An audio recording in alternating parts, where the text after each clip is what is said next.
আসসালামু আলাইকুম। আশা করি সবাই ভালো আছেন। তো আমি একটা জিনিস আজকে আপনাদের সাথে শেয়ার করতে চাই। জিনিসটা হলো বর্তমান আমাদের দেশে একটা জিনিস খেয়াল করলাম। যা কোনো ব্যক্তি যদি চুরি করে, ব্যক্তির কোনো হয় না, ব্যক্তির কোনো দোষ হয় না, বিচার হয় না, কিন্তু চুরি করা মালের বিচার হয়।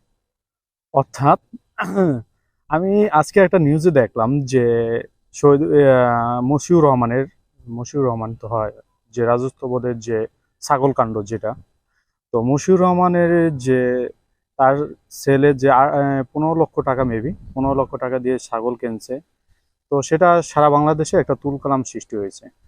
কিন্তু দিন শেষে আমরা দেখলাম যে মশিউর রহমানের কোনো বিচার হয়নি। মশিউর রহমানকে রাজস্ব বোর্ড থেকে তাকে মেবি মৎস্য বোর্ডে, না জানি প্রাণী সম্পদ বোর্ডে করছে, ট্রান্সফার করছে।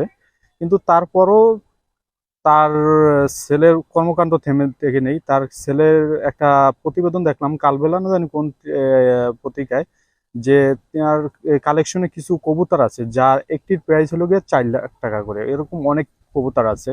তো একটা মানুষের যদি মাসিক ইনকাম হয় 78,000 টাকা, মেবি, হ্যাঁ 78,000 টাকা, তার বাৎসরিক 78,000 টাকা মাসিক ইনকাম, কিন্তু তার খরচ হলে গিয়া প্রতি মাসে 10 লাখ টাকার উপরে।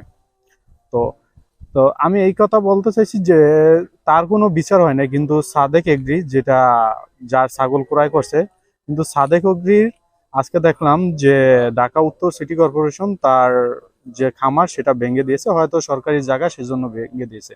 কিন্তু আমার প্রশ্ন হলো যে একটা উপরস্থ কর্মকর্তা যদি অপরাধ করে থাকে, তাহলে কি তাকে ট্রান্সফার করাই এটা বিচারের আওতাধীন? তাহলে তো মনে করো বড় লোক ছোট লোক বলতে অনেক ভেদাভেদ আমাদের দেশে। আমাদের দেশের বড় লোক ছোট লোকের অনেক পার্থক্য। ছোট লোকে কোনো কিছু করলে, সামান্য কিছু করলে সেটার বিচারের আওতায় দেওয়া হবে, বড় লোকটা কিছু করলে সেটা ট্রান্সফার করা হবে। তো আজকের ভিডিও এই পর্যন্ত। আশা করি যে মন্তব্য করছি এটা ব্যক্তিগত আমার মন্তব্য। আশা করি যে খারাপ চোখে কেউ দেখবেন না। সবাই ভালো থাকবেন, সুস্থ থাকবেন। আল্লাহ হাফেজ, আসসালামু আলাইকুম।